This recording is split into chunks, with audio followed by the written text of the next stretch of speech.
కర్ణాటకలో భారతీయ జనతా పార్టీ వాళ్ళు అనుకుంటే వాళ్ళ ప్రభుత్వం వచ్చేస్తుంది. కానీ అనుకోవట్లేదు, అనుకోకూడదు అనుకుంటారు. కిందటిసారి చేసిన తప్పులు చేయదలుచుకోలేదు. గతంలో వాళ్ళకి మెజారిటీ రాకపోయినా ఓ 15, 20 సీట్లు తగ్గినప్పుడు కాంగ్రెస్‌లో అప్పుడు ఏది కాంగ్రెస్‌కి తక్కువే వచ్చినాయి. బీజేపీ కంటే తక్కువ సీట్లే వచ్చినాయి.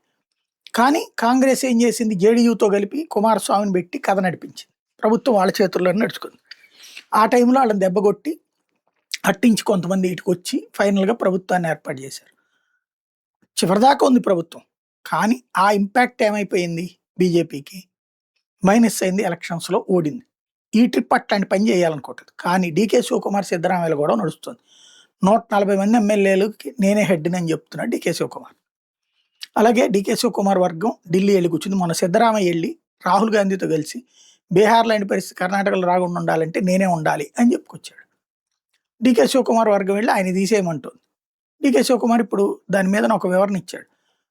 ఏదో మంత్రివర్గంలో పునర్వ్యవస్థీకరణ చేస్తారు అన్న ఉద్దేశంతో ఎవరికాళ్ళు అధిష్టానం దగ్గరికి వెళ్ళి అడుగుతున్నారు తప్పించి నేనేం పంపించలేదు అన్నటువంటి.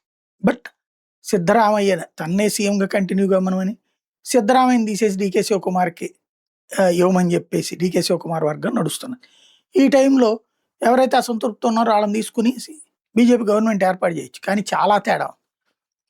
ఏ డీకే శివకుమార్ ఒక 50-60 మందితో పెట్టుకుని యువతలకు వచ్చి బీజేపీ మద్దతుతో ముఖ్యమంత్రి కావచ్చు.